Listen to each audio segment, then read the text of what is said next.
Good evening, everyone. Welcome to the Tagline. We are the Cinefanatics. My name is Robert Adams.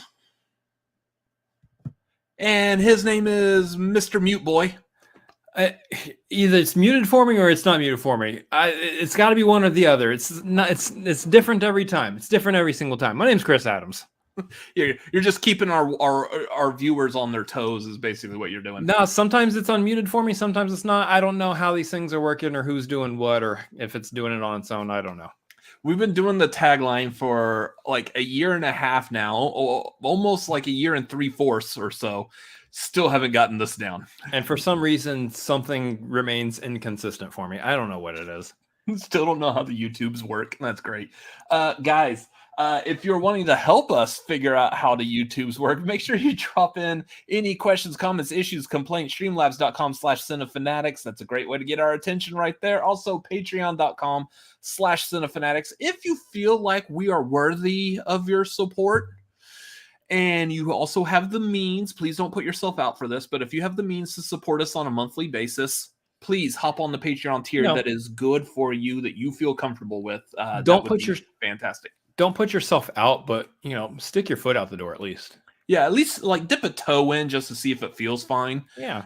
I mean, we're not trying to like Quentin Tarantino you over here with your feet, but I mean, at least like just a toe. Swish it around in the water a little bit. So weird. Speaking of Patreon, if you are a part of our Patreon, if you are at the Maverick tier, after the Tagline, after this show that we're doing right now, we will be over in our Discord in the voice chat. We are running movie trivia. We will be doing a movie trivia hangout all about Christmas movies. So Christmas movies. If you are on that tier, please come join us. It's going to be a lot of fun. I've got like a lot of good questions about Christmas movies. I'm eager to see who's going to know them and who's not. So please come join us if you are on that tier. If you're not on that tier, go to patreon.com/cinefanatics, find the Maverick tier, subscribe to it, and then come join us. It's just that easy. Come get holly and jolly with us. Why'd you sound like Beetlejuice doing that? Hey, baby, come get holly and jolly with us. Yeah. Anyways. So, yeah, that's what's going on tonight. Upcoming shows.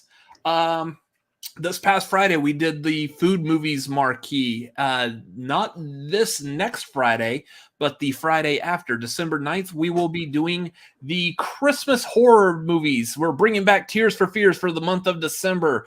Tier ranking some Christmas horror. I will be joined, not by my brother, obviously. Nope. But I will be joined by Lego and Andres Gallego. And it's going to be a lot of fun. I like Christmas horror movies. They're fun to watch. A lot of probably be quoting Silent Night, Deadly Night 1 and 2 very much throughout that marquee episode. So please come join us. That is on Friday, December 9th, 7:30 Pacific, 10:30 Eastern, right here for your viewing enjoyment. I don't know if I'm doing an impression of Ed Sullivan, or if I'm doing the impression of Genie doing the impression of Ed Sullivan from Aladdin here, right now for your viewing enjoyment, because that's what he did. So it's probably what it is. Yeah. I mean, it's what I never watched the Ed Sullivan show, so it would make more sense. I probably connect with the Genie's impersonation more than. Just like back when we were watching Whose Line Is It Anyway, and Ryan Stiles did the impressions that he did. What's her name? Carol Channing. Yeah. He did the impression of Carol Channing, and then I started doing the impression of Ryan Stiles doing the impression of Carol Channing because I was young. There's no shot I ever saw Carol Channing in anything back when I was younger. Yeah. So any Carol Channing impression I was doing an impression of Ryan Stiles doing an impression of Carol Channing. There was a bit on Sesame Street that played a lot with Carol Channing talking about Sammy the Snake. But yeah, that was it.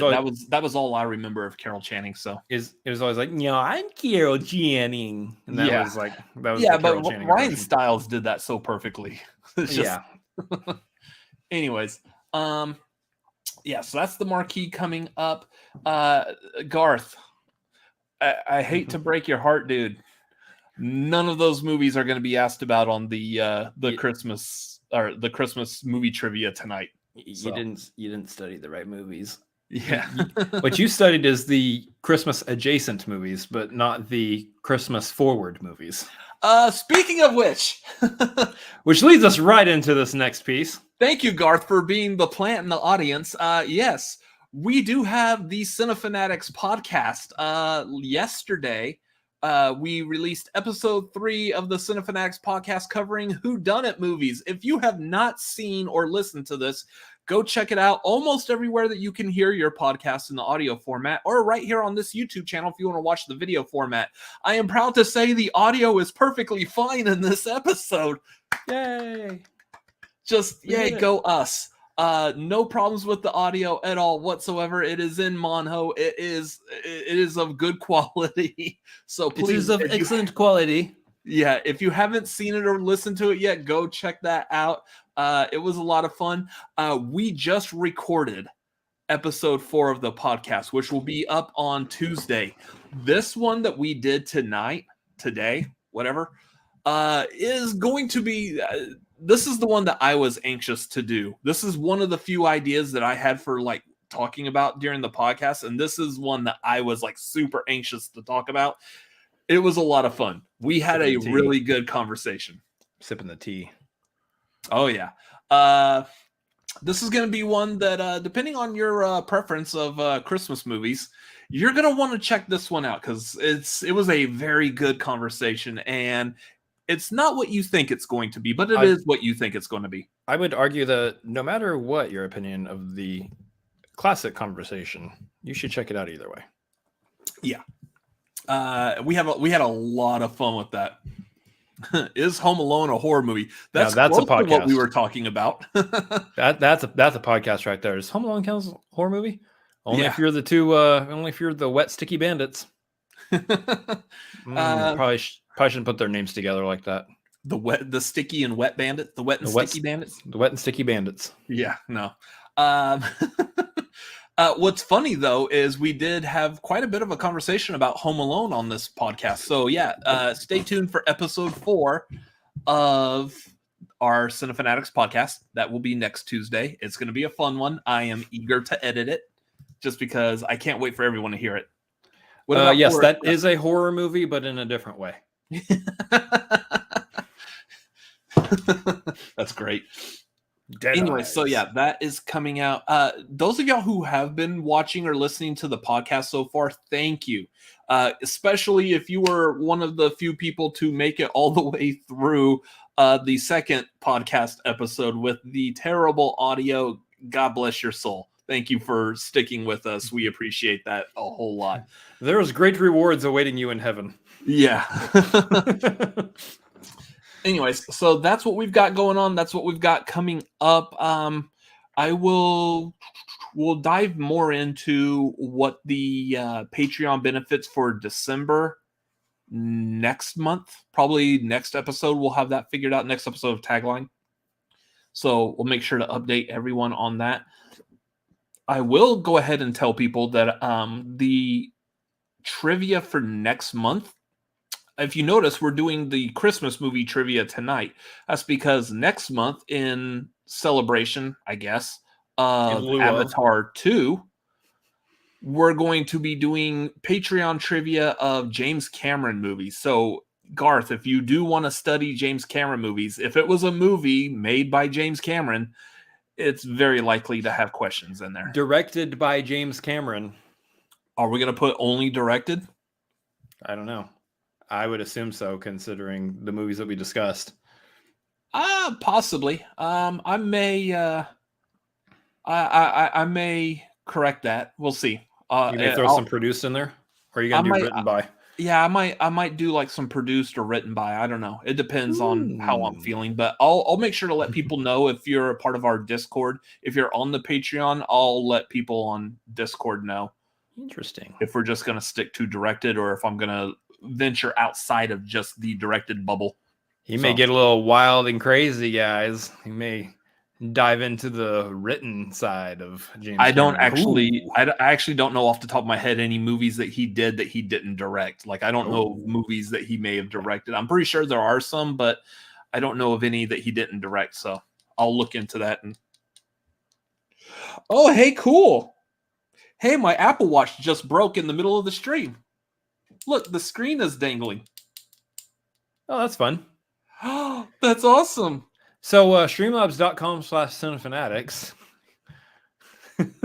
Oh, if you ever wanted to know what the inside of an Apple Watch looks like, that is awesome.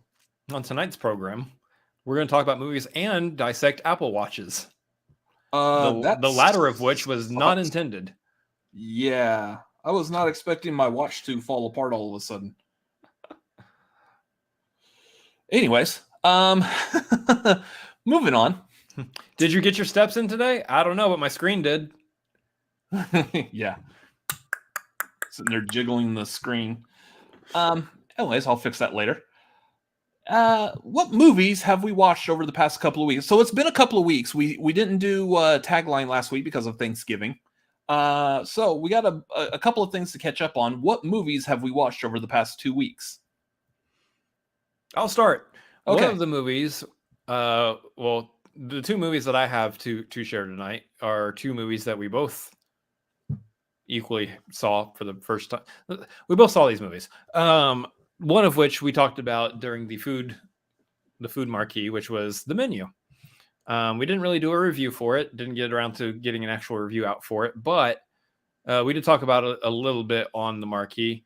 Very interesting movie. Gonna definitely take a rewatch. Not in my top 10 for the year so far, but does feature a lot of intriguing aspects to it that are definitely worth diving back in and doing a second course of. God. Second play, whatever. Going back for seconds is what I'm trying to say. I enjoyed my amuse-bouche of the first watch. Exactly. So there's that, and then the other one, which we dived a little bit into on the Who Done It podcast, is Glass Onion, which we also didn't get a full review for that one out either, but we talked about it in the podcast. Loved it. Good movie. Excellent follow-up to Knives Out. Makes me really want to see Rian Johnson come back and do a third one, which I'm sure he will. So both these movies are good. Glass Onion, I think, might actually be in the top 10 right now. Definitely worth a watch. I know today was, I think, the last day that you had a chance to see it in the theater during its theatrical run, if not yesterday, because for some reason Netflix made the boneheaded decision to only put it in the theater for 1 week and 1 week only until it's available to watch on Netflix next month. So if you did not get a chance to go out to the theater to see it right now, hang tight, maybe block some terms on Twitter. Try to stay as spoiler-free as possible, because it's a lot more fun if you don't know, if you know, like whodunits are. It's a lot more fun if you don't know how it's going to end and what's going to happen. Basically, just go back and watch our Whodunit podcast, and that's all the reason why you should want to wait from spoilers. Yeah, pretty much. So hang tight. It will be on Netflix at the end of next month, and we recommend watching it as soon as it drops. So yeah. So I agree with like all that. The only other movie I saw brand new was a couple of nights ago. I watched Bodies. There's like 2012. Woo! I'm 10 years behind. 2022 has been a great year for horror movies. Explains a lot. I can see aspects of why Bodies is like on a lot of people's favorite lists. Not spoiling anything, but the ending, I really like the ending. I thought the ending was hilarious given everything they go through in that movie. So it works on that level. My problem with Bodies is it was a lot of what generation is that? Is that Gen Z? I guess like early to mid 20s or so. Lee Pace isn't. No, not Lee Pace, but yeah, a lot of it is just a whole lot of like younger person lingo, and yeah, it basically comes down to I'm old. There was like about 10-15 minutes of just straight like early 20-year-olds just arguing and bickering using tons of like current lingo. Yes, Tori, I was trying not to signal you out there or whatever, but yeah, your age, your group. There's a whole lot of like them using their lingo in conversations, and it's just the arguments that they have are just super annoying. Not because they're using the slang terms, but just because these characters come off as just extremely like stupid and basic, I guess. I don't mean basic as in like the terms that people use nowadays as like, oh, you're basic. No, it's just a very general conversation that means absolutely nothing. And all these people are arguing. Stop it, Tori. Chuggy? I don't know. Whatever. Yeah. Is that a reference to the movie or me? I don't know. I don't know what these words mean. So you. Oh, okay. Well, that makes sense, I guess. No, it doesn't. I don't know. Yeah, it was just really annoying. It was like nails on a chalkboard because it's one of those times if you've ever watched a movie where you're sitting there as the viewer wanting to yell at the characters to like, don't go in there, don't do this, or something as simple as like, just tell them, just say the one sentence that explains everything and everything would be okay because any normal human being would be able to comprehend what you're saying and move forward from there. They didn't do that, and I'm sitting there screaming the whole time. So it was really effing annoying. So, yeah, it's definitely a case of like I'm older. I'm not like a mid 20-year-old woman. So yeah, just I'm not going to fit in with that kind of a conversation. Otherwise, what they were doing in that movie was great. Like I thought it was pretty good. So it was just the way to take it in. Just yeah, okay, boomer. Thanks, Garth. You're more of a boomer than I am. But yeah, not a huge fan of it. But so I would like to make a note for everybody watching. They can't see our show notes, but I would like to note that he only put bodies one time on the list because he couldn't be bothered writing the same word 3 times. Yeah, I'm not. He knows what he's talking about. Yeah, I know what I'm doing. The menu, glass onion, bodies. I mean, theoretically, you would think I would also leave off the word "the" with the menu, but no, I put "the" in there. Tori. Menu. What are you? Are you surprised by this, Tori? Is that what you were expecting when you met me? To be fair, he has his moments. Like Lego, it's bodies raised to the power of 3. It's bodies cubed. Bodies to the power of 3. What? Okay. Anyways, let's talk about some movie news, shall we? I'd like to talk about Chugi a little bit more. Pokemon taught me what that meant for some reason. They included it in a Pokemon game. I don't know why. Ladies and gentlemen, good evening. This is what's happening in your world tonight. We apologize for the interruption. Back to you. Playing that right there was not as funny as you think it is. Whatever. Cut me off like that. So I'm going to withhold the box office numbers from you just because of that. So Chugi, no, okay. Let's do some box office. My poor Apple Watch. We're talking about the Thanksgiving weekend here, so keep that in mind. We're not including the actual Thanksgiving day itself. It's still the 3-day weekend since Thanksgiving's always on a Thursday. We're talking about Friday, Saturday, Sunday, so keep that in mind. Anyway, can we guess what the number 1 movie in the box office this week is, everybody? For like this current one? For this current weekend. Yes, this last weekend. I would probably say it was still Black Panther, but keep in mind it could be Glass Onion. There are 3 new releases. There's 3 new releases in the top 10 that it could be also. That's Strange World, Glass Onion, and Devotion. Well, it wasn't Strange World because Disney did a bang up job with marketing that. So definitely not Strange World. Devotion was that one with Kang. Yep, Jonathan Majors. You got it. Jonathan Majors, where he's a fighter pilot. It's one of the 18 movies he's doing within a 2-year time span. Yes. Yeah. I don't believe that one got as high. I'm thinking like number 1 actually it's either Black Panther or Glass Onion.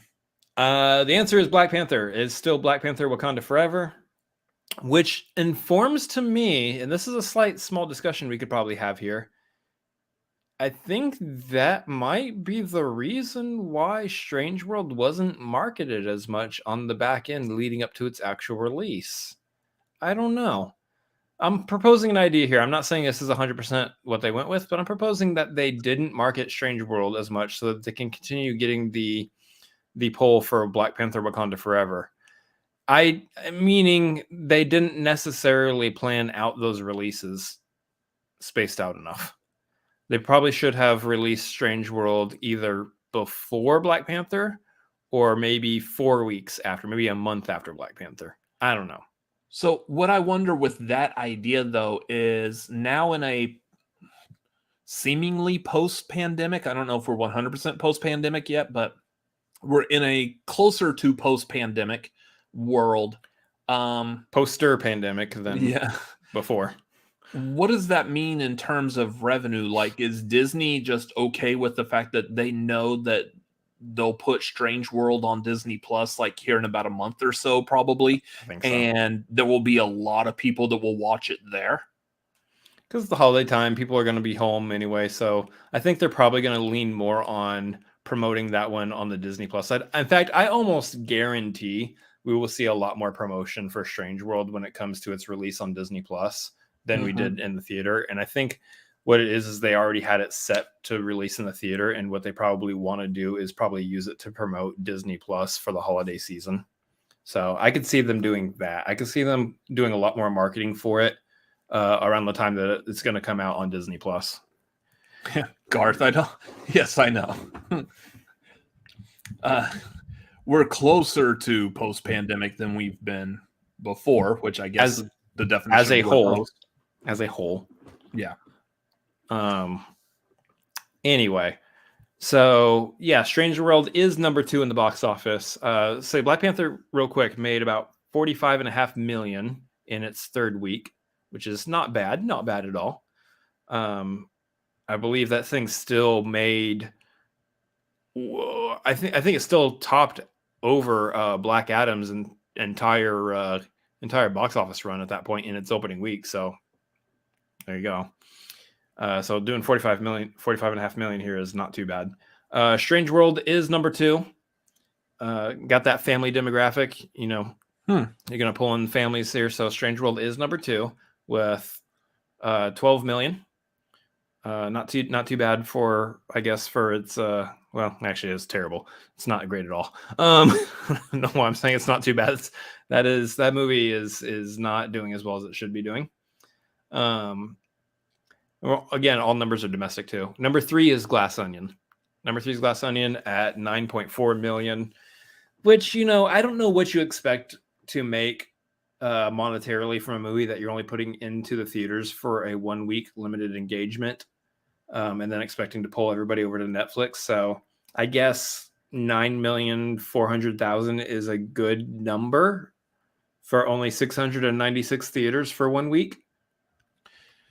I really don't know what they would expect there, but that's what I'm wondering. And I think we may have covered a little bit about this on the podcast episode, was that do you go see it in the theater now where a lot of people have had the access to go see it and now are wanting to talk about it and review it? Or are you someone who is able to stay away from all of those people and just wait till it pops up on Netflix that you already have a subscription to here in a couple of weeks? So, that's where I think is what kind of really helps make people's decision, because whodunit movies, again, the whole point is trying to solve the mystery yourself. If someone tells you who the killer is right off the bat, you're not so eager to go see it anymore. You already know who the killer is. So at that point, you're just watching it for, like we said in the podcast, you're just watching it for the journey, not the destination. So yeah, which is not necessarily as fun for your first viewing. Number 4 is Devotion at 5.9 million, opening at the number 4 spot. That means number 5 is The Menu, which was number 2 last week. Number 6 is Black Adam, which was number 4 last week. Keep in mind, we didn't talk about the box office last week, so there's that too. Number 7 is The Fabelmans, which looks like it's finally opened wide. It shows that it's been out for about 3 weeks and was at number 17 last week, so it raised up about 10 spots into the top 10. Number 8 is Bones and All. Number 9, Ticket to Paradise. And then number 10. Wait, really? Terrifier 2. No, it's a Fathom event, but it's a TV show. What? So it's not even a movie. It's The Chosen season 3, episode 1 and 2. For some reason, is the number 10 spot in the box office. Interesting. Not even a movie. It's 2 episodes of a TV show. Interesting. Yeah, Terrifier 2 is number 26. Oh, so it's still in the top 30. That's good. Still doing better. It's doing better than DC League of Super Pets, which is at 27. Yeah. Anyway. Jinx, you owe me a Coke. You don't drink soda. I do during weddings. Which, out of context for anybody who might be hearing this, not knowing that on the side I also shoot video for weddings, you would be very confused as to why I specified that. Because your other option is alcohol, and you're not trying to get drunk while you're filming someone else's wedding. You're at work. Correct. And I need caffeine. He only drinks Coke during weddings? That's so random. Anyway, that's your box office. That is the box office. So we've been gone for 2 weeks. There's definitely got to be some kind of Barbie news, right? There has to be some Barbie news. Do you have Barbie news?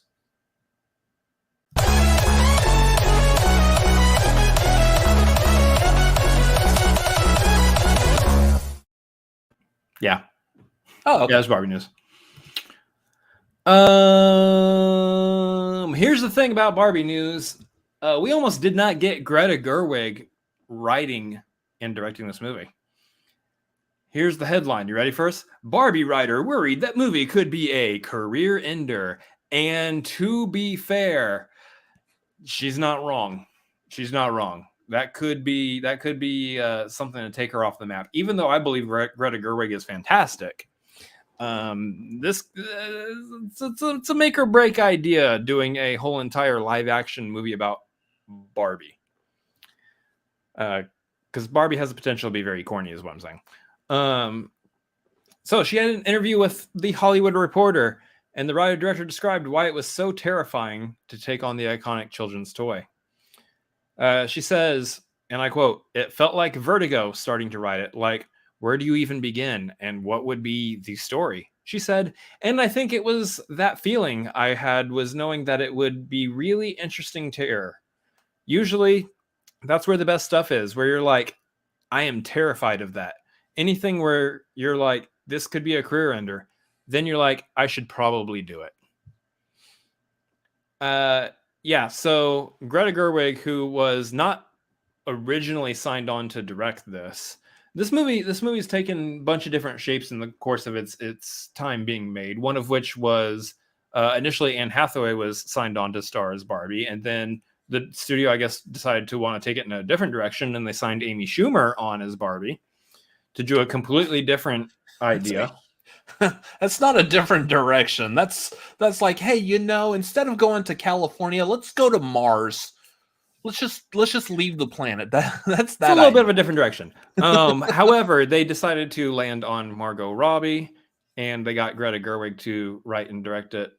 I am interested and excited to see what she brings to the table as the director of this movie. The fact that she is terrified and thought it could be a career ender means she's probably putting her all into this to make sure that it's not. And I think that's something worth noting. Isn't her partner, Noah Baumbach, I think is also like a writer or producer of it as well. Yeah. So I think that might be helpful. Might be, at least she's got that kind of support, which that should be good. I'm not too worried about it because Greta Gerwig has so far done really well in her career telling these stories from like different women's point of view, like Lady Bird or her version of Little Women have all been good. Not necessarily the movies I'm interested in, but I mean, like Lady Bird was from a teenage girl's perspective. Little Women from a bunch of little women's perspectives, I guess. A bunch of teenage girls' perspectives. Yeah, in a different time period. I mean, if anything, I feel like, and it's going to sound weird, but I feel like the Barbie movie is probably going to be the one from her that I connect with the most, just because I'm familiar with the character of Barbie, pop culture, whatnot. Not that I played with Barbies as a kid, because I didn't. It's gonna be from a teenage girl doll perspective. Sure, but I mean, I at least understand the character of Barbie more than I understood like Lady Bird or Little Women. So she's the every woman that can do every job. The fact that they've got like it's Greta Gerwig, Noah Baumbach is supporting her. You've got Margot Robbie starring in it with Ryan Gosling. This isn't going to be like a crap movie. This movie is going to be at the very least, this movie will still probably hit like 50-60% Rotten Tomatoes. And I'm actually expecting it to hit higher. Yeah. So this is not going to be just a run-of-the-mill throwaway junk movie. It's going to have some meaning. It's going to have some heart. And I will say right now, the fact that it's not coming out till next summer, and we've been doing this segment for quite a while now, is really, really making me realize how long it takes for a movie to get made. When every year you have to talk about this movie because you're committed to the every bit week already. Yeah, every week I have to talk about this. And I'm just so committed to the bit of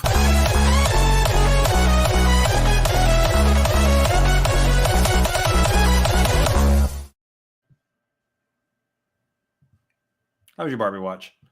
I know there's some stuff last week. I don't feel like talking about it. Deal with it. I see. So everyone in the chat is like, we need a cocaine bear. No, we don't. No, we don't. We got the trailer. We did a cocaine bear. Those of y'all that are familiar with us, that have been following us for quite a while, you actually know that we have a personal connection to the star of that movie, the cocaine bear himself. Actually, he's known as the Demon Bear because it's the same exact bear who was the Demon Bear in the New Mutants movie. So when we first started the tagline, we used to talk about New Mutants, and we would get frequent visits from Demon Bear. And it might not be surprising, but Demon Bear, he's getting old there. And his voice doesn't work quite as well. So it's kind of hard for him to stay on camera and talk about stuff for a while, especially because now that he's got big movies like Cocaine Bear, he needs to save his voice for his movies. You should also note that he's really into method acting, and he may have done a little too method for Cocaine Bear. Yeah. If you know what I'm saying. Anyways, so yes, I will say before we move on, the trailer for Cocaine Bear looks so good. Like, it looks absolutely nuts, absolutely bonkers, and a movie that I'm probably not going to watch. I am here for it. I am so like psyched for that movie. I absolutely. And what's funny is if those of y'all that are familiar with Demon Bear's voice, if you go back and watch that trailer, in fact, I just got an idea. If you go back and watch that trailer, and imagining the Demon Bear's voice, I know what the idea you just got is. Huh? I know what the idea you just got is. Yeah, we need to reach out to Demon Bear and see if we could possibly get a version of that trailer with his like inner monologue, hear what he's saying during that. That might be interesting. So, of all the talk you just said about him not being able to do his own voice, still, I mean, I'm willing to ask him. I mean, we're gonna see if he's got a little gas left in the tank, I guess. Yeah, I mean, worst case scenario, he says no. We'll see, but.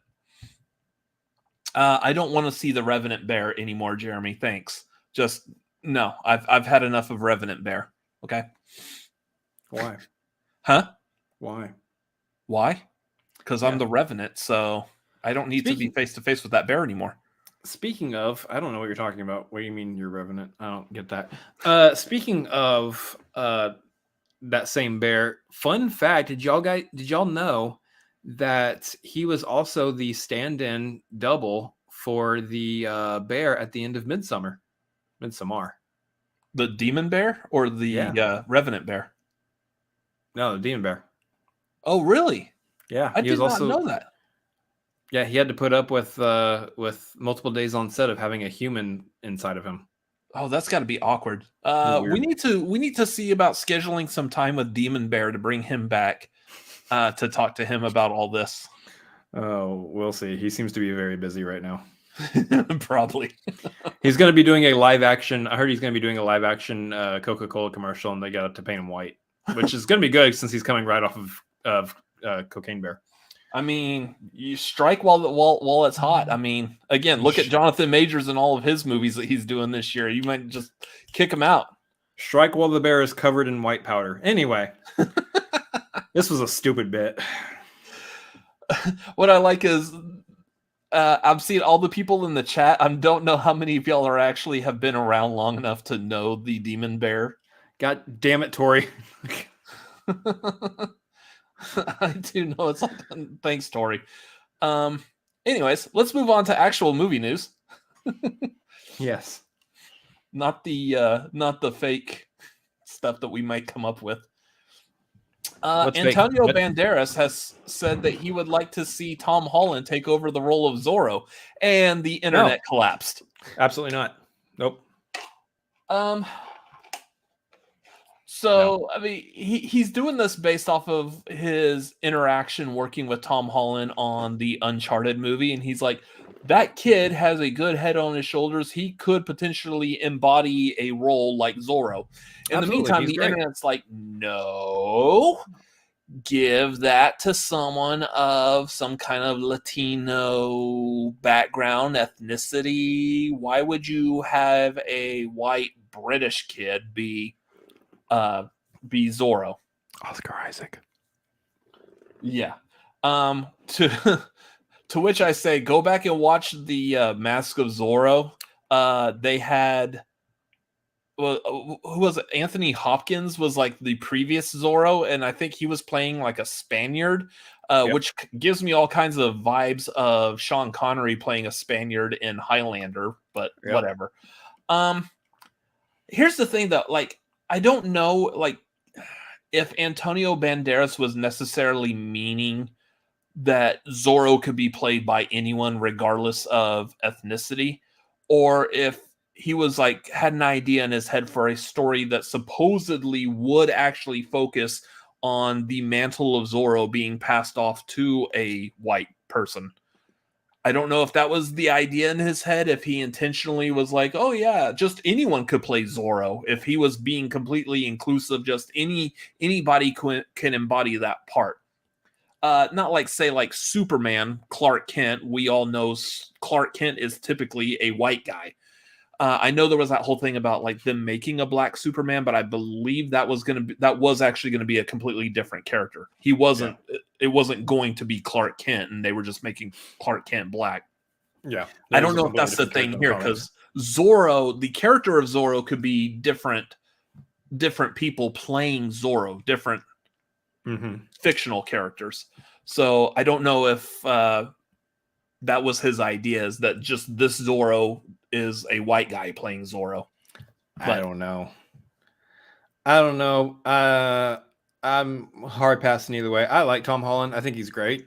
Would love to see his career blossom and bud into something huge, even post Spider-Man. I think if he wants to do any kind of franchise, he's welcome to do any kind of franchise. I don't think he needs to be Zorro. I don't think that's necessary. Even if there is a storyline where, you know, even a white man can be Zorro for whatever reason, and however they want to go about that. Maybe he's Italian. I don't know. No, not Tom Holland. No, I don't see it. I don't see Tom Holland being Zorro anyways. Like, ethnicity aside. Yeah, even if you leave aside the ethnicity stuff, I don't even see him as Nathan Drake, and I watched Uncharted. I don't want to see him as Zorro. Yeah. Lego says, put respect on Juan Sanchez Villalobos Ramirez. Good Lord. Absolutely ridiculous. It's a long name. Anyways, yeah, this doesn't seem like it's a good idea. But I don't know. It just depends on what was going through Antonio's head there. And now it's time for another episode of Good Idea, Bad Idea. Good idea, making another Zorro movie. Bad idea, casting Tom Holland as him. Good idea. Now that Winnie the Pooh is available in public domain, let's make a horror movie out of it. Bad idea. Let's make a horror movie out of Bambi. So that's the next story here. Is the director of Winnie the Pooh, Blood and Honey, has already said that his next project after this is going to be developing a horror movie of Bambi. Essentially, this sounds like it's going to be Bambi's going to go on a bloodthirsty rampage after a hunter shot his mother. Which, I mean, here's the thing. Honestly, that makes sense. I think that doesn't. It's a deer. That makes more sense than a horror Winnie the Pooh. Like, that's just Winnie the Pooh and Piglet being like horror killers for just some random reason. The Bambi being a killer because his mom was killed by a hunter, that makes sense. That makes complete like motivational sense for a horror killer. I mean, that's essentially Jason. They both equally make absolutely zero sense. Ow, look at it from a horror point of view. That's essentially what Jason did. Jason became a killer because his mom got killed. That's it. So, yeah, I kind of like an idea. Ariana, an avid Winnie the Pooh fan, just found out about the horror movie from YouTube. Yeah. The movie looks stupid. That Winnie the Pooh, Blood and Honey looks so dumb. It looks absolutely terrible. But I'll watch it. And that's like, let's say I was even into horror movies at all. I would still think it would look absolutely terrible because it looks absolutely terrible. Mm-hmm. Regardless of the horror aspect, it just looks bad. But yeah, essentially that's what that is. It's Bambi getting revenge for his mom being killed, just like Jason Voorhees. So, yeah. That would be Bambi. Is Bambi a she? No, Bambi is male. Bambi is male. Mm-hmm. Bambi is non-binary. We're just going to refer to Bambi as a they. Who knows? Bambi's pronouns are they, them. But yeah, it looks like that sounds like that would be an interesting concept. I'm more interested in that than I am the Winnie the Pooh Blood and Honey horror. But we'll see. I'll watch the Winnie the Pooh, and hopefully that will help gauge how I am not interested in neither. God, Bambi. The horror Bambi movie, really?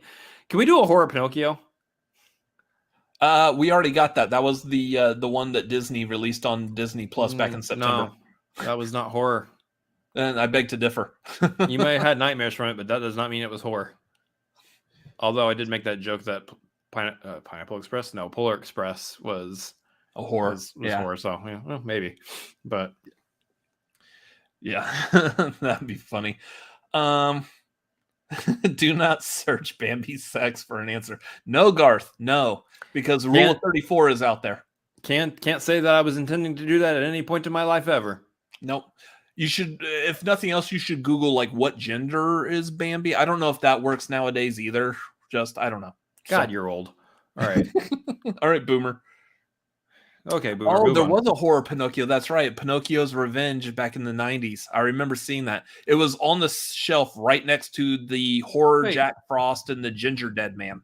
Okay, so I'm going to ask a question here. I'm not looking for a legitimate answer to this. This is a rhetorical question. What the hell does Pinocchio have to get revenge over? He was brought to life. He doesn't want to be alive. Is he getting revenge for that? It's a rhetorical question. Don't answer it. Lego, my job here is done. That's great. Moving on. The other big news story, or one of the big news stories from last week that we weren't able to talk about since we didn't do the show, is that Marvel found a new director for Blade. We got Jan Demange to direct Blade. Who is Jan Demange, you may ask, because I asked that myself and I had to Google and find out. Jan Demange is a French director. And pretty much his most popular thing that people know him from is he directed 2018's White Boy Rick.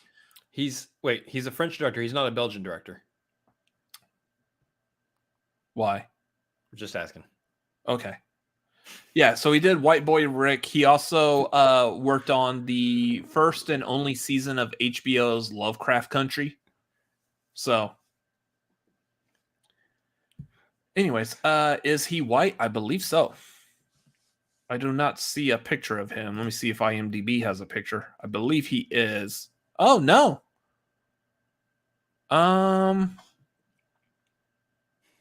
He might be like part white. I can't really tell. French director of French and Algerian parents. So, yeah. Yeah. Interesting. Anyways, So yeah. So what has he done? White Boy Rick and Lovecraft Country. Interesting. Oh, he did Lovecraft Country. Here's the thing. Didn't watch it, but I know about it. I heard it got pretty good reviews, I believe, and it also stars Jonathan Majors. Yes, it did. So automatically, I'm thinking, based on what we know about Lovecraft Country being based off of the works of H.P. Lovecraft. Well, sort of. It was ish. it was based on that time period of him traveling like the deep south, the deep racist south, in an area that H.P. Lovecraft wrote like most of his stories. So there's a connection to H.P. Lovecraft there. There is, yes. It still involves like the characters, like I think Cthulhu pops up on an episode or two or something like that, but otherwise it deals more with the racial tensions of the deep south during that time. But it does get weird. Yes. It does get supernatural. Yep. Then I'm good with this guy directing Blade. Yeah. I mean, that sounds like it would make sense. I mean, if that's his background. Now, granted, it was canceled after the first season. So who knows? Apparently, I heard like a lot of people actually liked it. I've heard a lot of good word of mouth about Lovecraft Country. So, yeah.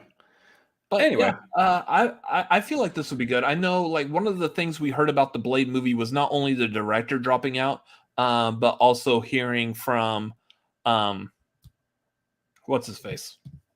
Mahershala? Yeah, Mahershala Ali was saying that he reviewed the script and that the script was not up to par. So that now that we've got a new director, I'm kind of curious as to what tweaks they may be doing to the script. And I want to hear back from like Mahershala Ali saying, yep, everything's good. We're moving forward now. Back to formula. Yeah. Anyways, what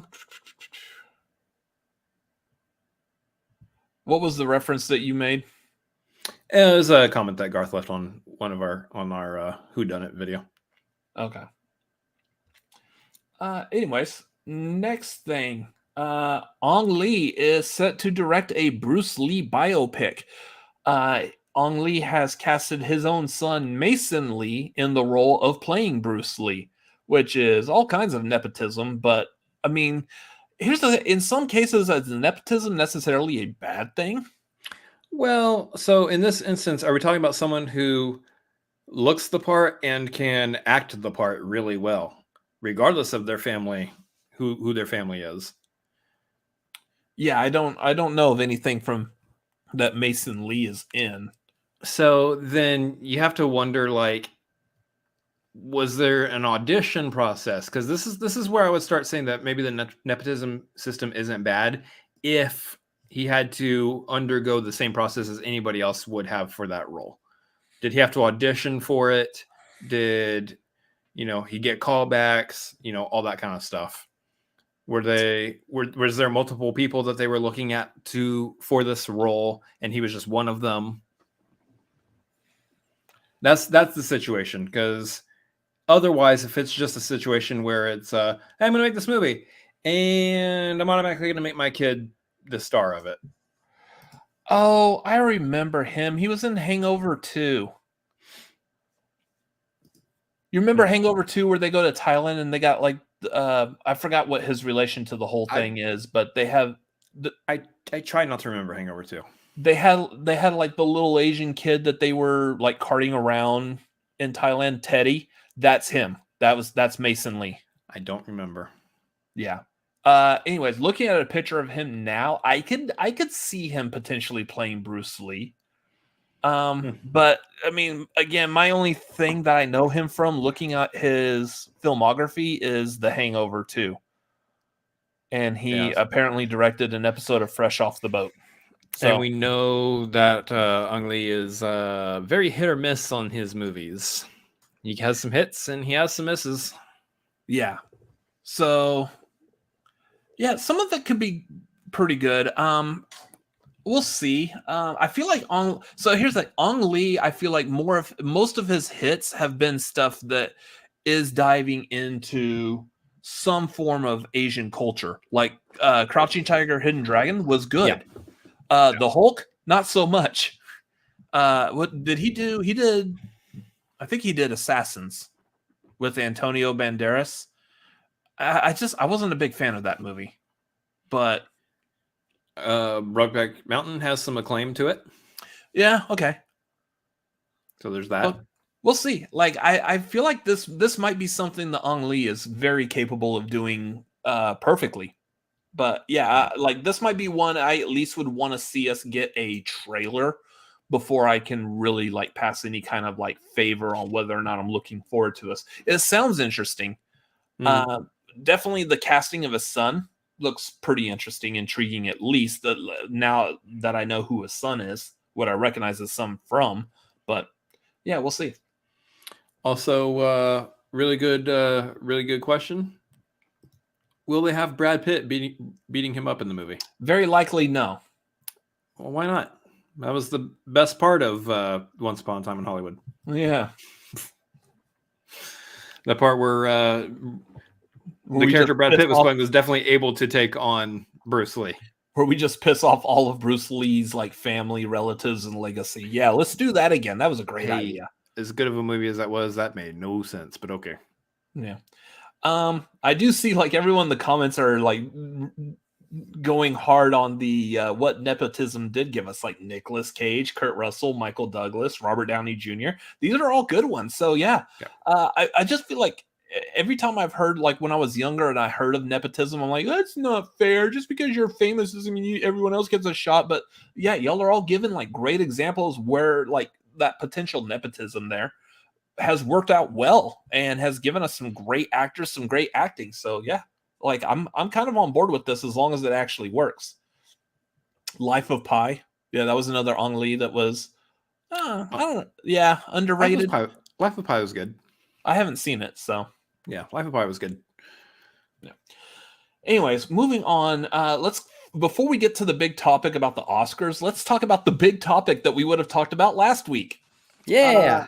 So right before we decided that we're going to cancel the Tagline because of Thanksgiving, it was announced that Bob Iger is replacing, was it Bob Chapek? Were they both named Bob?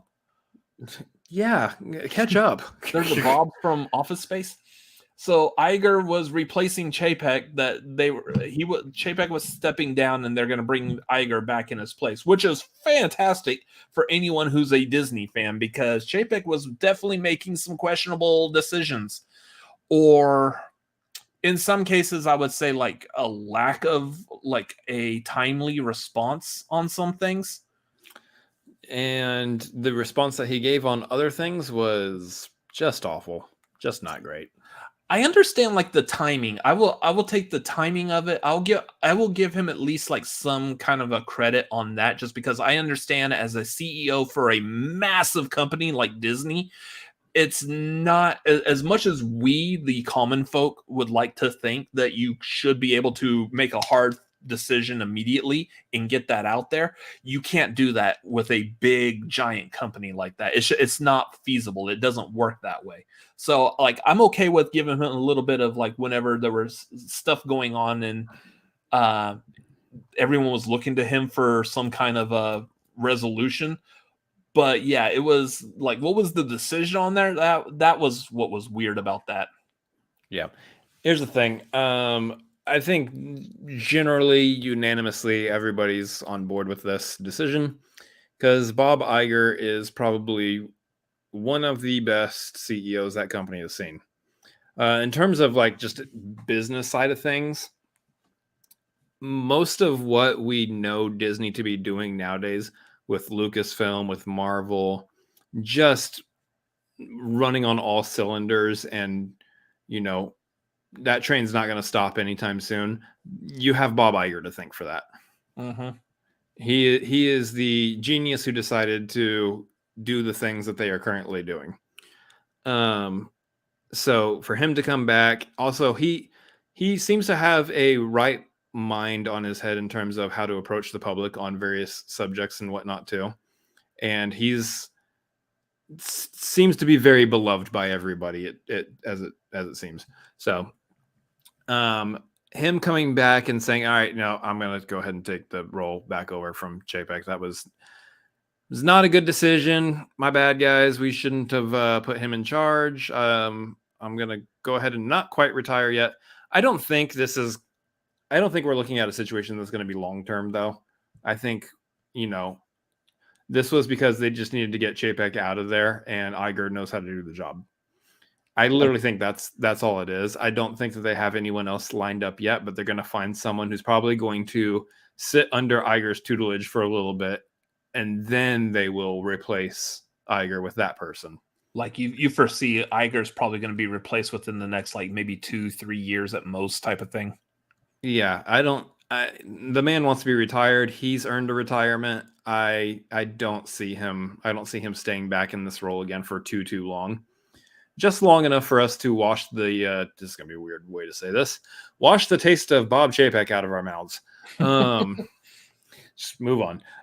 So yeah, I can see him kind of going, as I said before, back to formula with Bob Iger. When we see the red smoke at Disneyland, we'll know they've chosen a new Bob. That's great. Yeah, so apparently it's Robert Allen Iger and Robert Allen Chapek. Which Robert Allen do you like Robert, better? Which, I mean, good step so far. Put me in charge of Disney. Your middle name's not Allen, though. We can fix that. It's true. Robert Allen Adams does not roll off the tongue well, though. No, that's when I would be commonly referred to by the acronym of RAW. Oh, but no, you'd be called Bob Allen. So it would be Ba. Someone would be the sheep. The sheep is here, Ba. He's the black sheep of the Disney CEOs. No, I'm not the black sheep. No, that's true. I'm not trying to claim that one.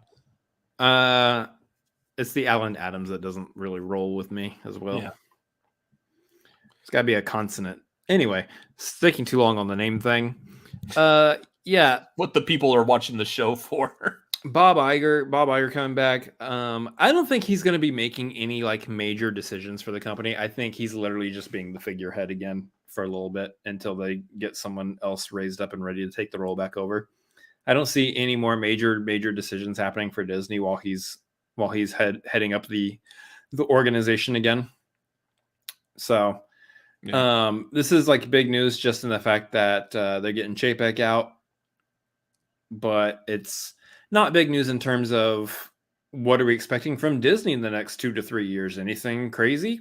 Probably not. Let this be a moment in time, though, where we can refer back to when it turns out that next year Disney's planning on purchasing Warner Brothers, and I look like a fool. Yeah. Obviously, it's not going to happen. Disney can't purchase Warner Brothers, but hey, if monopoly laws can be overridden, I'm going to look like a fool. So Jeremy Miller in the chat was asking, when will Disney go back to CEO's name Walt? The answer for that is when they wake him up from his cryo sleep. It's true. When they reattach his head to his body. What's the what was the gag on Family Guy where they wake him up? They're like, all right, well, it's time to take back over. And he's like, do Jewish people still run Hollywood? They're like, yep. And he's like, nope, slams the door. And dude, that would be horrible. For some reason, I feel like that's what would happen realistically nowadays. With horrible. Everything going on. Oh, look, there's Kanye. I'm going back to bed. Never mind. Horrible. Yeah. When they wank him up, Tori, I think you misspelled that. I think you meant to say wake. That's not. That's because that's definitely not what we said. That's great. Anyways, yeah, this is good because kind of like what you said, Iger was the one who was really helping out and pushing the MCU, the creation of the MCU and everything. So yeah, I'm glad to at least see it back to him. I don't know how much Chapek really had a say over how the MCU was going, especially like everyone's complaints about the latest phase of the MCU. I think that they're at a point where Feige just runs the MCU and no one else in the higher ups of Disney has any say or control over it. Technically, I mean, they do have control, but they're just not wanting to control it.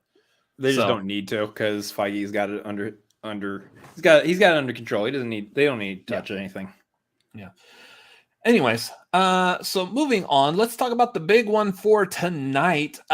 This one I actually really liked. It was announced yesterday. The Academy has announced that all 8 Oscars that were excluded from the telecast last year, inevitably to make room for Will Smith's antics, will be returning to the live telecast for this next year. Nice. Those 8 awards that were removed were original score, makeup and hairstyling, documentary short, film editing, production design, animated short, live action short, and sound. Which I understand, like, if you're watching the Oscars because you just happen to like movies and you want to see if like your favorite actor won best actor, best actress, best director, best picture, you like, if you're wanting to watch for that, sure, cool. You probably don't care or maybe understand like some of the details of some of these other awards. People that are in the film industry, though, they do. And that was a huge blow to the film industry, that you're still doing the same amount of work and you're still going to get honored for it, but we're not going to let that honor be shown publicly where we can all see you come up on stage and accept the award and give your thanks. And we're not going to allow you to have your moment be seen in general, which is really a slap in the face. That was not a pun that I was actually planning on making. In all honesty, I did not think of that before I just said it. Yeah. It works, but the other, so because of the backlash of them removing that was pretty good. The backlash of removing those 8 awards. Yes, I'm a person that laughs at my own jokes. They decided to add it back, mainly because it really didn't affect anything anyways. It didn't like cut back on the runtime. The runtime was, I think the Oscars still ran over last year. So it wasn't hurting the runtime. It wasn't hurting like how many viewers they had. Well, so it changes the runtime in terms of how over are they going to be. Sure, but that what they were, the producers were determining to add it back because it didn't affect the runtime in their opinion of how they were looking at it. Yeah. Had they still included that, it probably would have still ran for the same amount of time because they would have shifted everything to still squeeze those awards in within the confines of the like 4 hours that they were blocking out anyways. Who knows? Maybe Chris Rock wouldn't have had as long for his monologue, and his face would have been saved. Yeah. I'm kind of interested in what they're going to do with the Oscars this year, just because we've started seeing a habit that's been creating over the past couple of years where something crazy or zany is going to happen at the Oscars. Now I feel like you're going to get people that are going to be tuning in just to see what the big headline the next day is going to be, and they want to watch it live. You're starting to watch someone gets slapped or the wrong movie gets named for Best Picture. You're starting to watch the Oscars for the same reason that you watch a NASCAR race. Yeah. I want to see a car crash. Mm-hmm. I want everyone to make it out okay, but I still want to see some fun little metal bits flying all over the place. Like, I think you got the La La Land Moonlight situation to kind of thank for that, and I feel like we're gonna point to that as when the culture of the Oscars really started going downhill, because that kind of showed everybody that the folks who run the Oscars, the Academy, they're not infallible. They're very fallible. They can make mistakes. In fact, they make quite a few mistakes, not just in how the show is ran, But when we see on the front end the show being kind of broken down like that in whatever capacity, something's happening that's not supposed to happen, it really brings into question how much their control, how much what they come up with is, it puts their reputation into question, is what I'm saying. And that is something that they can't have be in question, because you look at the people who are nominated for movies and for awards and stuff, and we look at how the Oscars have had to deal with that in recent years, and what's gone down with who was snubbed and what people were snubbed, Like the Oscars so white hashtag. Yeah. If you start having things breaking down in your show that ruins your reputation a little bit, then that compounds the issues against you if you're already getting allegations of being incredibly racist and biased in your nomination picks. Mm-hmm. So that's not something that they really, really want to have. So I feel like the past couple years, despite all the issues that they've been having, they've been like doing a whole lot of, all right, we got to control things. We got to bring stuff back. Okay, we got to fix this. We got to fix that. And this is a situation where like they were being questioned for this last year, and they're like, oh, can't do that. Then all right, we got to come back and refix that. We got to bring it back into the telecast. I don't know. I mean, we we did the stint without hosts. We got hosts back. We tried to do this thing without these 8 awards being televised. Can't do that. Got to bring them back.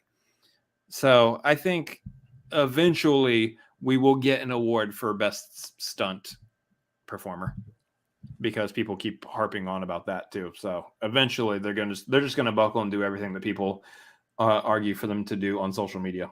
So at this point, I feel like the Academy needs to take a page out of Disney and go back to the Bob Iger formula as what was making the Oscars seemingly successful, like back when I was a kid, like during the 90s, like just hire Billy Crystal again and have him host all the Oscars. Like, is that what's needed? Because I would like to see Billy Crystal back, but I understand they don't bring Billy Crystal back just because of relevancy.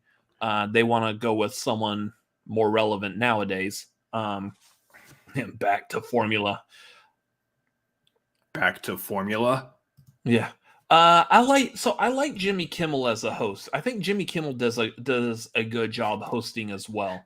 I just liked the moment when the whole La La Land thing was happening. He's like, I don't know what I'm supposed to do right now. This is crazy.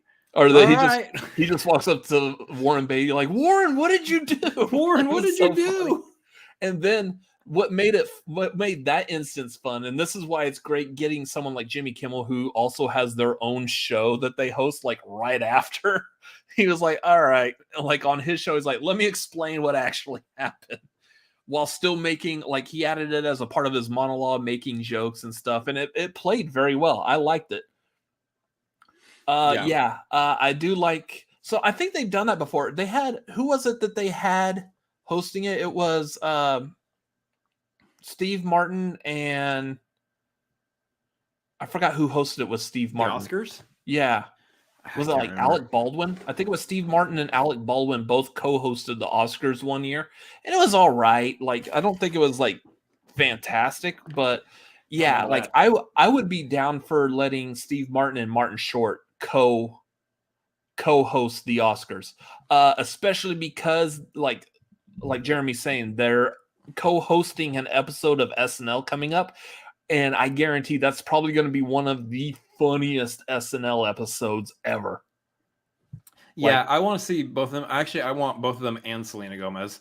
And here's the thing, is that as long as the Oscars are still on ABC, which I believe they're going to be. Yes. I believe that ABC still has the contract rights right now to it. So as long as the Oscars are going to be on ABC, why are you not doing corporate synergy, since Disney has a large majority stake ownership of Hulu? You might as well be putting the people who are starring in one of your big Hulu shows as the hosts of the Oscars, especially considering it's Steve Martin and Martin Short and Selena Gomez. All 3 of them would be a lot of fun to to have host the show together. Plus, if you've watched Only Murders in the Building, you know that they have. Well, first of all, we all know that Steve Martin and Martin Short have a great dynamic together, but you know that their dynamic with Selena Gomez is awesome as well. So I would love to see that. So Garth is saying have the Muppets host. As funny as that would be, being realistic and looking at it from the general public point of view, I'm willing to bet the first thing you would hear people say is a backlash of like, oh, well, we're not taking the Oscars seriously anymore then. If we're going to have a bunch of puppets host the Oscars, y'all are discrediting all the hard work that these people did, which, I mean, that's a logical argument. It makes sense, but for an entertainment, the problem with it is the show should be entertainment first. But they hire comedians. They hire comedians for entertainment all the time. That's the point. It's the same point. Yeah, but you're missing the difference between the comedian is a person that can still show up like in a tux and host the show, command the show. They have that comedic preference. Sir, bite your tongue. Kermit puppets. the Frog is a person who can show up in a tux as well. He's a person. They're felt puppets. They have a hand up their butt. You blasphemer. I love the Muppets. Don't get me wrong. I actually would be the type of person that I would watch the hell out of that and I would enjoy it. And turn against them. I wouldn't think that it is like downplaying or disrespectful to the Oscars or the people who are nominated. I think it would be a lot of fun. But I know people in general are going to attack that, and that's what they're going to say is that's just disrespectful to a time-honored award show like the Oscars. So, yeah, Hugh Jackman and Ryan Reynolds after the Deadpool 3 announcement. Because, I mean, you had Hugh Jackman hosted it before, and that was really good. He's hosted the Tonys, right? He's hosted the Tonys. He's hosted the Oscars. When he did the Oscars, did he co-host that with Anne Hathaway, or did she just show up for like the one musical number? Anne Hathaway was co-hosting with James Franco. Okay, but I know Anne Hathaway also showed up during Hugh Jackman's musical number. Maybe. Yeah, because they did a Les Miserables bit. Yeah. Yeah, fine. Have celebrities controlling the Muppets like Dame Judi Dench doing Miss Piggy. Is she controlling? She's actually working the puppet and doing the voice as well, or do you have like Frank Oz still backstage doing Miss Piggy's voice? Yeah, that's an idea.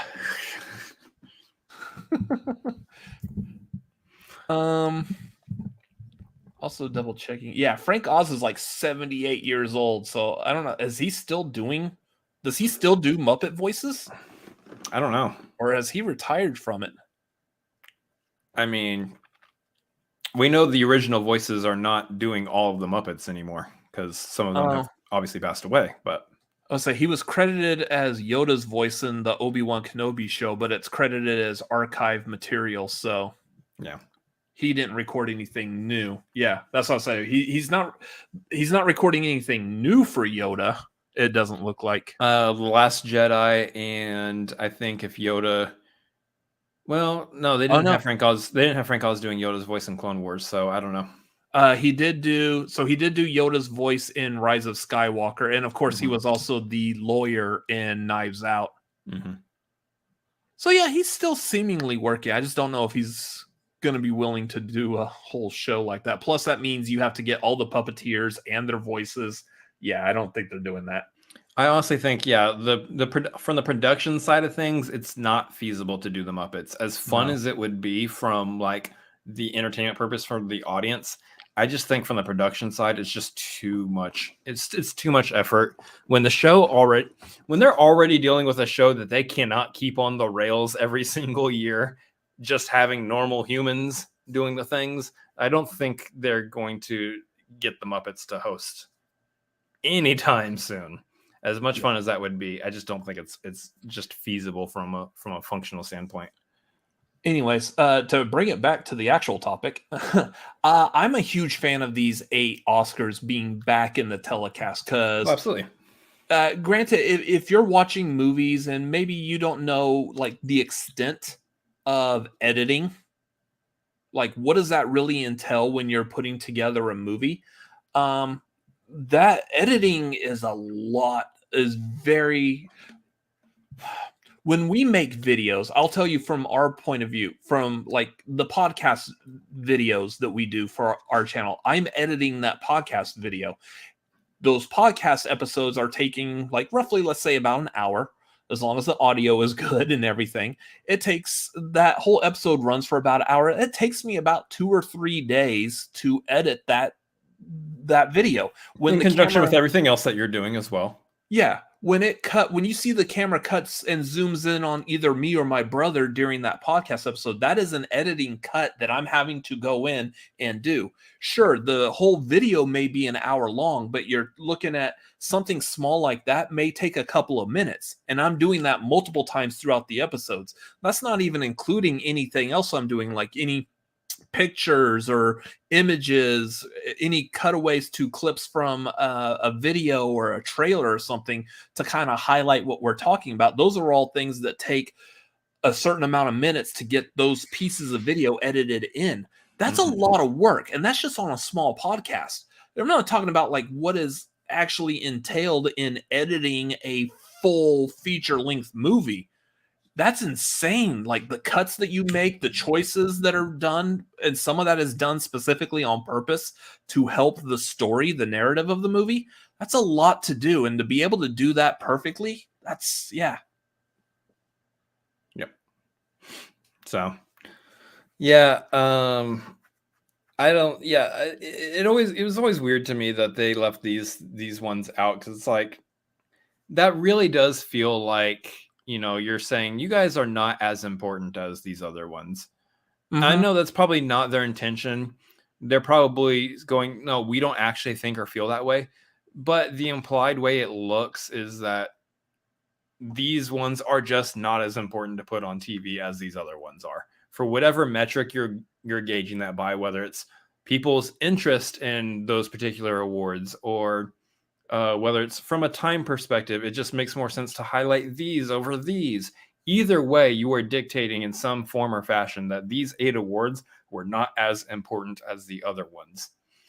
And while I understand that, you know, generally speaking, if you ask anyone, the Best Picture award is the most prestigious of all of them, is the one that everyone's looking toward. So in that case, you might say that one is the most important award. The fact of the matter is for each individual in each one of their particular industries within filmmaking, that award they receive is their peak, is their pinnacle, is the thing that they are trying to achieve in terms of recognition and award success. They are looking for that Oscar for that role that they have played. And for the Academy to be like, hey, your award is not going to be televised. It's like, why am I even chasing after this then? What's even the point? How do I feel honored to receive this award if you guys are saying it's not as important as these others? Why should I feel honored to receive that award then? Now, I will say, like, in defense of that, well, sort of in defense, we've done the past couple of years, and we'll probably do it again. We've been doing, like, the live watch-alongs of the Oscars. If you go back and you watch our watch-alongs, very likely, we're probably more talkative during those kinds of awards anyways than we are, like, say, when it comes down to Best Actor, Best Actress, Best Picture, Best Director. We're probably, all of us on screen are quiet, and we're just like, we're like sitting there silently cheering on whichever movie we would like to win those awards win. Vested interest. Yeah. And that's definitely why, because for everyone, like that Best Picture, absolutely 100%. That is the key award because that's the one that everyone's connected to. You watch that picture. You want that picture to win. You don't know who the editor of that movie was. You don't know who the cinematographer may be, or even though I think that one still stayed, but whatever. You don't know who these people are, so therefore you are disconnected from it. You do have that vested interest in the ones that you are aware of. You know who the actors are. You know potentially who the director is. Yeah, I'm going to be honest. I never see any of the international short features ever. Yeah. I don't all the time get to see every single animated film that is being nominated. I don't see, this, that, or the other. I don't necessarily have a connection with, set design, this and that. I mean, I can, for set design, like makeup, hairstyling, all that stuff, I can probably look at these movies and try to like hazard a guess and kind of try to make a connection and have a vested interest that way. But for the most part, there's a lot of these awards that, we in particular don't necessarily have that connection with. That doesn't mean that these people, just because, not saying this is what you're bringing up here, but I'm not saying that these people shouldn't have their things televised, because individuals like us may talk a little bit more or be sidetracked a little bit during those awards. Those awards should still be televised, should still be honored, because those people still put in work. They still put in blood, sweat, and tears trying to make that aspect, their aspect of the movie, happen and be good. So well, look at costumes. Neither one of us have any real interest in costumes. We watch a movie and we're like, hey, that costume looks good. When it comes time to the awards, like I know, what was it last year? One of the nominees, I think it was the one that won also, was Cruella. Cruella, the movie, dealt a lot with fashion. So the costumes had to be top notch. Yeah. Completely understand that. Like, we as people who like movies completely understand that line of thinking, but I don't know how to sew, much less actually put together a costume for somebody. So yeah, I don't have that personal connection to that particular award. I just recognize it based on the whole of the sum of the parts of what goes in to make that movie. Yeah. And the costumes for Cruella were fantastic. Yep. Just on a person watching a movie level, not the intricate, like, how do you sew this and put it together level. So I like it. I think this is a good decision. I think this is another example of them trying not to be boneheads anymore. And I think they're making the right decision to go back to where they were beforehand. And hopefully they stick with that. Hopefully this isn't we're doing it this year, but we're going to go back and do it like we did last year, next year, because time is this is just going to fluctuate. It's going to change every year. Just deal with it. No, stay with what you got. Go back to stop trying to reorganize the Oscars to try to pull in more viewers. That's not what it's about. It will get viewers. It may not get numbers that you would like to hit as a TV studio station, whatever. It may not get those viewership numbers that you're trying to think that you want, but it will get viewers. What you should be doing is understanding that the purpose of the Oscars is to honor the people who have done the work to give us the movies that inspire us, entertain us, that we love, that we enjoy, whatever, our purpose is to honor the artists. Which, you can ask a lot of Joe Everymans across the country, like, oh, celebrities, artists, whatever. And I'm like, shut up. You still watch the movies. This would be a correct statement there, Garth. Yeah. Best in craft services. Yeah. Who had the best food on set? Let's see. By the way, for an update, my watch just said I hit 200% to my move goal today because it's flopping. Wow. Good job. Fun. You haven't left you have left. I sat here the entire time, and I'm sitting here hitting my move goal just by sitting in the chair talking on camera. So follow us for more life hacks. Hey, I hit my move goal. I hit my exercise goal for the day. I'm doing fantastic. All you have to do is just detach the face from your watch. Who knew? So much easier that way. Burning calories just by detaching the face from your watch and shaking your wrist a little bit. This is so stupid. Anyways, yeah. If Wakanda Forever gets nominated, they will have a similar amount of people from Black Panther. Yeah. See, that and Wakanda Forever is where I want to bring in the best edited trailer. Yeah. Because, that one should win all the awards right there. Trailers that touch our hearts. Mm-hmm. Anyway. Anyways, I lost my mood ring. I really don't know how I feel about that. Funny. Wow. That's a good one. That's going to do it for tonight, y'all. Yay. That was all the news stories. So let's quickly wrap up before everyone clicks off this video, because I said that's it for tonight. like stick around. Y'all might hear something else that we're doing that might interest you. Yes. Again, if you haven't checked out the podcast that came out yesterday, make sure you go see that. Episode 3, we're talking about whodunit movies. That was a lot of fun, and the audio works. That should be enough to sell that one alone. Boom. But yeah, go check that out. Audio almost everywhere you get podcasts. Still working on the Apple Podcasts thing. And then, of course, there's also the video version here on this channel. Make sure you subscribe to that so you can see those when those pop up.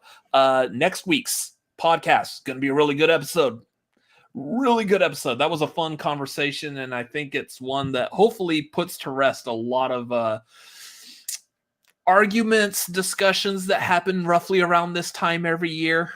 So yeah, be on the lookout for that. That'll be next Tuesday. I'm going to have a lot of fun editing that one as well. So anyways, coming up, we do have not this Friday, but the following Friday, December 9th, we have The Marquee, bringing back the Tears for Fears for the month of December. We're going to be talking about Christmas horror, joined by special guests Lego and Andres.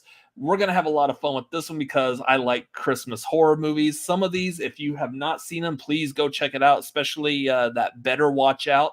Better Watch Out is a movie that you want to know nothing about before you watch it, and you will very much enjoy it. So make sure to tune in for that. That is Friday, December 9th at 7:30 Pacific, 10:30 Eastern, right here live.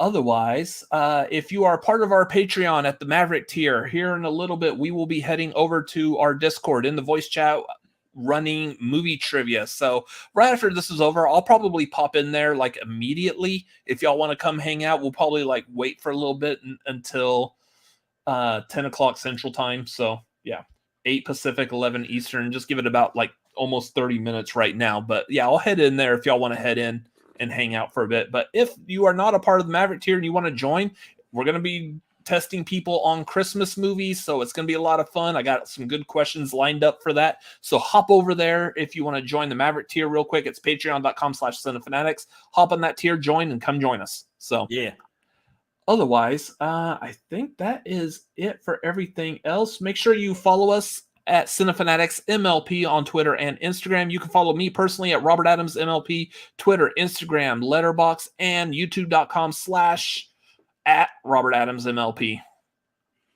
Yep, and you can follow me at Chris Adams MLP on Twitter, Instagram, and Letterboxd, as well as twitch.tv/Chris Adams MLP, where you can get all of your latest Pokemon game needs, because apparently I'm doing that way too much.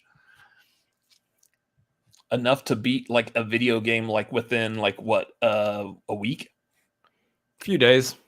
Yeah, got some Fortnite coming up too. So I remember as a kid how long it took me to beat like Super Mario Brothers. It wasn't within a couple of days. It was like a month or so. Different age, different skill level, different difficulty level of the game. Oh, and we won't bring up how often I die playing video games nowadays. So anyways, thank y'all for watching. Those of y'all live in the chat, thank you for being here. We will see y'all next week. Otherwise, yeah, y'all all have a great evening. Good night. Bye.